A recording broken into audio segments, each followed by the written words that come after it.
નમસ્કાર મિત્રો, આ વિડીયોમાં આપણે જિલ્લા શિક્ષણ સમિતિ જામનગર દ્વારા દ્વિતીય સત્રાંત પરીક્ષા 2026 ધોરણ 6 તારીખ 13/4/2024 રોજ લેવાયેલ ગુજરાતી વિષય એનું સંપૂર્ણ સોલ્યુશન જોવાનું છે। ચાલો મિત્રો આપણે આ સોલ્યુશન જોઈએ। મિત્રો, હું છું અગ્રાવત કિરણ કુમાર બી અને મારી યુટ્યુબ ચેનલ અગ્રાવત સહજ જ્ઞાન મંદિરમાં મિત્રો હું આપ સૌનું હાર્દિક સ્વાગત કરું છું। મિત્રો, મારી આ યુટ્યુબ ચેનલને તમે સબસ્ક્રાઈબ કરજો અને તમારા અન્ય મિત્રોને પણ શેર કરજો। ચાલો હવે આપણે સોલ્યુશન જોઈએ। પ્રથમ છે નીચે આપેલા પ્રશ્નોના બે વાક્યમાં જવાબ। તો આપણે આનંદીએ ભગવાનને શી પ્રાર્થના કરી એના માટે આવી રીતે આપણે લખી શકીએ। આનંદીએ ભગવાનને પ્રાર્થના કરી કે હે દીનાનાથ દીન દયાળ, હું ગરીબડી છોકરી છું, ધન દોલત હાથી ઘોડા હીરા મોતી કે હવેલી મહેલની મને આશા નથી। હું તો માગુ છું ફક્ત 2 રૂપિયા। એટલી રકમનો તારે શો હિસાબ છે? 2 રૂપિયા ગમે તે રીતે અપાવે તો હે પ્રભુ, તારો ઉપકાર નહીં ભૂલું। ત્યારબાદ બીજો પ્રશ્ન છે આંબાવાડીએ ઘૂમવાની મજા કોને નહીં મળે, શા માટે? તેના માટે આપણે આ રીતે લખી શકીએ, જે બાળકો આળસુ છે અને જેમને કુદરતના સાનિધ્યમાં ફરવાનો શોખ નથી તેમને આંબાવાડીએ ઘૂમવાની મજા નહીં મળે, કારણ કે તેઓ ઘરની બહાર નીકળીને પ્રકૃતિનો આનંદ માણવા તૈયાર નથી। આળસુની જગ્યાએ તમે કાયર લખી શકો, એ પણ ચાલે, કારણ કે કાવ્યમાં પણ કાયર શબ્દનો ઉપયોગ કરેલો છે। કાયર જે કંઈ હોય તે રહે બાદ, તો એ રીતે તમે અહીં તમારા શબ્દોમાં સુધારો કરી શકો છો। ડાંગી લોકો તહેવારોમાં સાપની મૂર્તિની પૂજા શા માટે કરતા હશે? જવાબ આવો હોઈ શકે, ડાંગી લોકો પ્રકૃતિ પ્રેમી છે અને વન્ય જીવો પ્રત્યે આદર ધરાવે છે। તેઓ સાપને રક્ષક માને છે અને ખેતી કે જંગલમાં સાપથી રક્ષણ મળે તે હેતુથી શ્રદ્ધાપૂર્વક સાપની મૂર્તિની પૂજા કરતા હશે। મિત્રો, ત્યારબાદ ચોથો પ્રશ્ન છે કૃષ્ણને મળવા ગોપી શી તૈયારી કરે છે? એના માટે આપણે આવી રીતે લખી શકીએ, કૃષ્ણને મળવા માટે ગોપી પાણી ભરવાનું બહાનું કાઢે છે। તે ભગવાનને જમાડવા માટે દૂધ અને સાકરનો શીરો બનાવે છે અને તેને ત્રાંબાની ત્રાસમાં ટાઢો કરીને કે ઠારીને તૈયાર રાખે છે। તે ભગવાનને પોતાના જમણા હાથે કોળીઓ ભરાવવા આતુર છે। પાંચમો છે હોળીએ ધ્રુવનું નિશાન શા માટે તાક્યું હશે? તેના માટે આપણે હોળી નદીના સામે કિનારે ચોક્કસ સ્થાને પહોંચી શકે અને પ્રવાહમાં વહી ન જાય તે માટે દિશા નક્કી કરવા હોળીએ ધ્રુવના તારાનું નિશાન તાક્યું હશે, એવો જવાબ લખી શકીએ। શું બન્યું હોત તો અભિમન્યુ બચી શક્યો હોત? તેનો જવાબ આવો છે કે જો અભિમન્યુને ચક્રવ્યૂહમાંથી બહાર નીકળવાની કળા આવડતી હોત અથવા જો પાંડવ પક્ષના અન્ય યોદ્ધાઓ તેની મદદે સમયસર પહોંચી શક્યા હોત તો અભિમન્યુ બચી શક્યો હોત। તો આ રીતે આપણે પ્રથમ પ્રશ્ન છે એનું સોલ્યુશન જોયું। મિત્રો, હવે આપણે બીજો પ્રશ્ન જોઈએ। એમાં આપેલા ફકરાનું વાંચન કરીને પ્રશ્નના જવાબ આપો એવું કીધું છે। હું ફકરાનું વાંચન નથી કરતો, સીધા આપણે પ્રશ્નના જવાબ જોઈએ। બાળકો મોટાભાગનો સમય કોની સાથે વિતાવે છે? તો જવાબ છે મોબાઈલ સાથે। મોબાઈલને કારણે બાળકોમાં કેવા ભાવો પેદા થાય છે? તો કે ગુસ્સાનો ભાવ પેદા થાય છે। શા માટે બાળકો મેદસ્વી અને નબળા બનતા જાય છે? તો કે સતત મોબાઈલમાં રહેવાને કારણે પોતે મોબાઈલમાં જ ગેમ્સ રમતા હોય અને બહાર તો રમવા જતા નથી, એટલે મોબાઈલના કારણે। અહીં કયા પ્રકારના વ્યસનની વાત કરવામાં આવી છે? મોબાઈલના વ્યસનની વાત। મોબાઈલને કારણે શું થાય છે? તો કે લોકો એકબીજાથી દૂર થતા ગયા, વાતચીત ઓછી થઈ, સમય બગડે અને બધા જ લાગુ પડે છે। એટલા માટે ઉપરના તમામ। પ્રશ્ન 3 શબ્દ સમૂહ માટે એક શબ્દ આપો। પાપણના મૂળ આગળ થતી ફોલ્લી એને કહેવાય આંજણી। થાંભલા જેવું ઊંચું ચણતર મિનારા। જેનો ઈલાજ ન હોય તેવું અસાધ્ય। રંગીન કે ભાતીગળ પાથરણું શેતરંજી। ઇમારતમાં વપરાતું લાકડું તો કે ઇમારતી।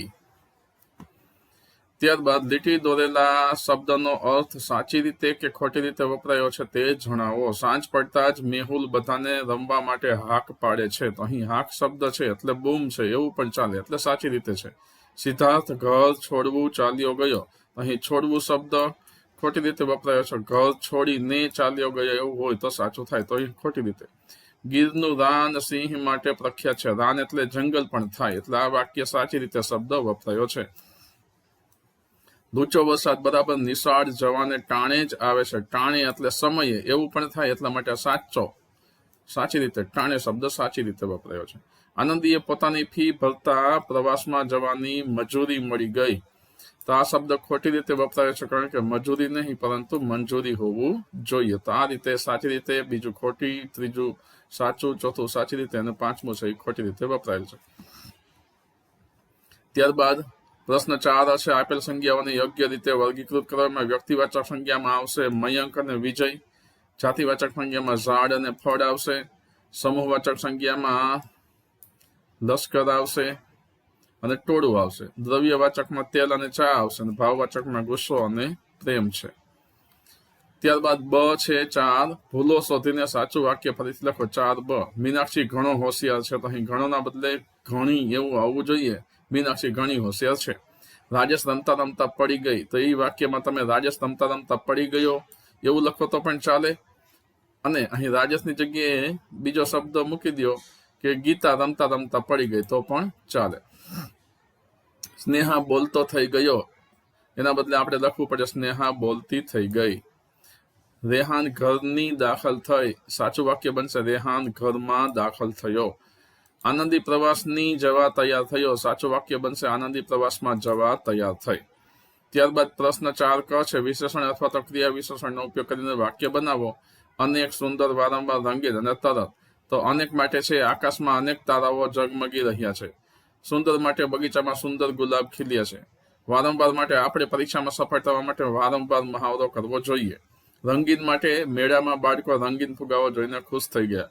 અને તરત માટે શિક્ષકે પ્રશ્ન પૂછતા જ રવિએ તરત જવાબ આપ્યો. તમે તમારી રીતે પણ આ શબ્દનો ઉપયોગ કરીને અન્ય વાક્યો બનાવી શકો. પ્રશ્ન 5મો છે, યોગ્ય જોડકા જોડવાના છે. તો યોગ્ય જોડકા છે એ મેં આપણને જોડેલા તમને આપ્યા છે. આનંદીની છે એમાં સામે આવશે, આનંદીમાં આવશે 2 રૂપિયા. આદિવાસી લોકોની સામે આવશે ગ, સાપુતારાનો પ્રવાસ. અભિમન્યુ સામે આવશે ક, અપરાજય. ધૂળો સામે આવશે ચ, એક ઈડરનો વાણિયો. અને વિધવા ફોય સામે આવશે ખ, પરોપકારી મનુષ્યો. ત્યારબાદ જાહેરાતના આધારે પ્રશ્નોના જવાબ આપવાના છે. આપણે જાહેરાત વાંચતા નથી, સીધા પ્રશ્નોના જવાબ જોઈએ. પુસ્તક મેળાનું આયોજન ક્યાં કરવામાં આવ્યું છે? તો રામપુરમાં. પુસ્તક મેળો કઈ તારીખે પૂરો થાય છે? 27/11/2019. ત્યારબાદ વિભાગ 1માં કયા વિષયને લગતા પુસ્તકો છે? તો એમાં ધર્મ, રાજકારણ અને ખેલ જગત ત્રણેયને લગતા છે, એટલા માટે આપેલ તમામ જવાબ આવશે. કેટલા રૂપિયાની ખરીદી કેટલા રૂપિયાથી વધુની ખરીદી પર આકર્ષક વળતર આપવામાં આવે છે? જવાબ આવે છે 2000 રૂપિયાથી વધારાની. પુસ્તક મેળામાં કુલ કેટલા વિભાગ છે? 3. પ્રશ્ન 6 છે, આપેલા વાક્યોમાંથી ભાવનાત્મક શબ્દ શોધીને લખો. ઝલક પરીક્ષામાં પ્રથમ ક્રમાંક મેળવતા ખુશ થઈ. તો અહીં ભાવનાત્મક શબ્દ છે ખુશ. ઈશ્વર પ્રત્યેની તેની શ્રદ્ધા, અડગતિ. ભાવનાત્મક શબ્દ આવે છે શ્રદ્ધા. ત્રીજું છે, પોતે કરેલા પાપનું એને બહુ જ દુઃખ થયું. ભાવનાત્મક શબ્દ બનશે દુઃખ. ચોથામાં આવે છે ગુસ્સે અને 5મામાં આવે છે દયા અને કરુણા, એટલે કે A અને B બંને. ત્યારબાદ ભાવ દર્શાવતા શબ્દોનો ઉપયોગ કરીને આપણે વાક્ય પૂર્ણ કરવાનું છે. તરસ્યા પ્રાણી પર માણસને દયા આવી. અમને ફરવા જવાની ખૂબ જ મજા આવી. હાથીનું ચિત્ર જોઈને મને નવાઈ લાગી. અહીં આવશે નવાઈ લાગી એવું આવશે. ત્યારબાદ મા પોતાના સંતાનો પર વહાલ વરસાવે છે અને સફળતાનો આનંદ અનેરો હોય છે. 7 છે, આપેલા પ્રશ્નનો ઉપયોગ કરીને અર્થપૂર્ણ વાક્ય બનાવો. એમાં નદી આપેલું છે તો વાક્ય બનશે ગંગા ભારતની સૌથી પવિત્ર નદી ગણાય છે. અહીં તમે બીજી નદીનું નામ પણ મૂકી શકો. પર્વત ઉપરથી હિમાલય વિશ્વનો સૌથી ઊંચો પર્વત છે. જંગલ ઉપરથી ગીરનું જંગલ એશિયાઈ સિંહો માટે પ્રખ્યાત છે. સૂર્ય ઉપરથી સૂર્ય આપણને પ્રકાશ અને ગરમી આપે છે. પ્રશ્ન 7બ, આપેલા ઉદાહરણ મુજબ સંવાદ બનાવવાનો છે. કાલ્પનિક પરિસ્થિતિ આપેલી છે કે બોલતી પુસ્તક. તો રવિ બોલે છે, અરે આ પુસ્તક તો બોલે છે. એટલે પુસ્તક કહે છે, હા રવિ હું બોલું છું, મને ખોલીને વાંચો.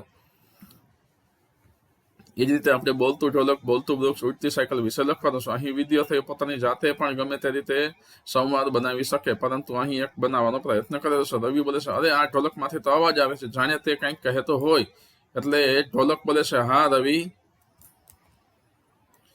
જો તું મને પ્રેમથી વગાડીશ તો હું સરસ મજાના સૂર રેલાવીશ. ત્યારબાદ બોલતું વૃક્ષ. તો રવિ કે છે, વાહ, આ વડલાનું ઝાડ તો કેટલું વિશાળ છે. એટલે વૃક્ષ જવાબ આપે છે, રવિ, હું વિશાળ હોવાની સાથે સાથે બોલી પણ શકું છું. તારે મારી ઠંડી છાયામાં બેસવું છે. ત્યારબાદ ઉડતી સાયકલ માટે આવી રીતે લખી શકે. રવિ બોલે છે, અરે આ સાયકલ તો હવામાં ઉડે છે. એટલે સાયકલ કહે છે, હા રવિ, હું આકાશમાં ઉડી શકું છું. બોલ, તારે વાદળોની સફર કરવી છે. તો આ રીતે આ સંવાદ આપણે બનાવી શકીએ. વિદ્યાર્થીઓએ જે રીતે બનાવેલો હોય એ રીતે આપણે યોગ્ય માર્ક્સ આપવાના રહેશે. ત્યારબાદ નીચેનામાંથી કોઈ પણ એક વિષય તમારે નિબંધ લખવાનો છે. યાદગાર પ્રવાસ અથવા તો મારો પ્રિય તહેવાર, બંને વિષય મેં અહીં લખેલું છે. હું જુનાગઢ વિશે લખું છું. ગયા વર્ષે અમારી શાળાના પ્રવાસમાં અમે સૌરાષ્ટ્રના ઐતિહાસિક શહેર જુનાગઢની મુલાકાત ગયા હતા. જુનાગઢ પહોંચતા ગરવા ગિરનાર પર્વતની ગિરિમાળાઓ જોઈને અમારું મન પ્રફુલ્લિત થઈ ગયું હતું. સૌથી પહેલા અમે સક્કરબાગ પ્રાણી સંગ્રહાલયની મુલાકાત લીધી, જ્યાં એશિયાઈ સિંહોને નજીકથી જોવાનો લહાવો મળ્યો. ત્યારબાદ અમે ઐતિહાસિક ઉપરકોટનો કિલ્લો જોયો, જેમાં અડીકડી વાવ, નવઘણ કૂવો જોઈને પ્રાચીન સ્થાપત્ય કળા પર આશ્ચર્ય થયું. સમ્રાટ અશોકનો શિલાલેખ જોઈને ઇતિહાસની ભવ્યતાનો અનુભવ થયો. પ્રવાસના બીજા દિવસે અમે ગિરનાર પર્વત ચડવાનું શરૂ કર્યું. ભલે ચઢાણ થોડું અઘરું હતું, પણ ઉપર પહોંચીને જે કુદરતી નજારો જોયો તે અદભુત હતો. દામોદર કુંડમાં સ્નાન અને ભવનાથ મહાદેવના દર્શન કરીને મનને અપાર શાંતિ મળી. ગિરનારના જંગલોની હરિયાળી અને પર્વતોની ઠંડી હવાએ અમારો બધો થાક ઉતારી દીધો. જૂનાગઢના રસ્તાઓ પર કેસર કેરીની સુગંધ અને ત્યાંની લોક સંસ્કૃતિ ખરેખર મનમોહક હતી. ત્યારબાદ આપણે વધારે લખી શકીએ કે સાંજે અમે નરસિંહ મહેતાના ચોરાની મુલાકાત લીધી અને ભજનની રમઝટ માણી. આ પ્રવાસમાં મને ઇતિહાસ, ધર્મ અને કુદરતનો ત્રિવેણી સંગમ જોવા મળ્યો. જૂનાગઢનો આ પ્રવાસ મારા જીવનનો સૌથી શ્રેષ્ઠ અને કાયમ યાદ રહી જાય તેવો પ્રવાસ રહ્યો છે. પછી બીજો છે મારો પ્રિય તહેવાર ઉત્તરાયણ. એના માટે મારો પ્રિય તહેવાર ઉત્તરાયણ, એના માટે આપણે આ રીતે લખી શકીએ, ભારત તહેવારોનો દેશ છે, પરંતુ તે બધામાં ઉત્તરાયણ મારો સૌથી પ્રિય તહેવાર છે. આ તહેવાર દર વર્ષે 14મી જાન્યુઆરીએ ખૂબ જ ઉત્સાહથી ઉજવવામાં આવે છે. ઉત્તરાયણના ઘણા દિવસો પહેલાથી જ બજારમાં રંગબેરંગી પતંગો અને દોરીની ખરીદી શરૂ થઈ જાય છે. આ દિવસે વહેલી સવારથી જ લોકો અગાસી પર પહોંચી જાય છે અને આખું આકાશ પતંગોથી ભરાઈ જાય છે. કાપ્યો છે, લપેટ, એના ગુંજતા અવાજોથી વાતાવરણ જીવંત બની જાય છે. પતંગબાજીની સાથે સાથે મ્યુઝિક સિસ્ટમ પર વાગતા ગીતો આનંદમાં ખૂબ વધારો કરે છે. આ દિવસે ખાસ કરીને તલના લાડુ, ચીકી અને શેરડી ખાવાની પરંપરા છે. બપોરે ગરમા ગરમ ઊંધિયું અને જલેબીની જયાફત ઉડાડવાની તો મજા જ કંઈક અલગ હોય છે. ઘરના વડીલોથી માંડીને બાળકો સુધી સૌ કોઈ આ પર્વનો લહાવો લે છે. રાત્રે આકાશમાં ઉડતા કંદીલ એટલે કે તુક્કલ અને ફટાકડાનો નજારો મંત્રમુગ્ધ કરી દે તેવો હોય છે. આ તહેવાર માત્ર આનંદ જ નહીં, પણ હરીફાઈમાં પણ ખેલદિલી શીખવે છે. પતંગ ચગાવતી વખતે પક્ષીઓને ઈજા ન થાય તેનું ધ્યાન રાખવું પણ એટલું જ જરૂરી છે.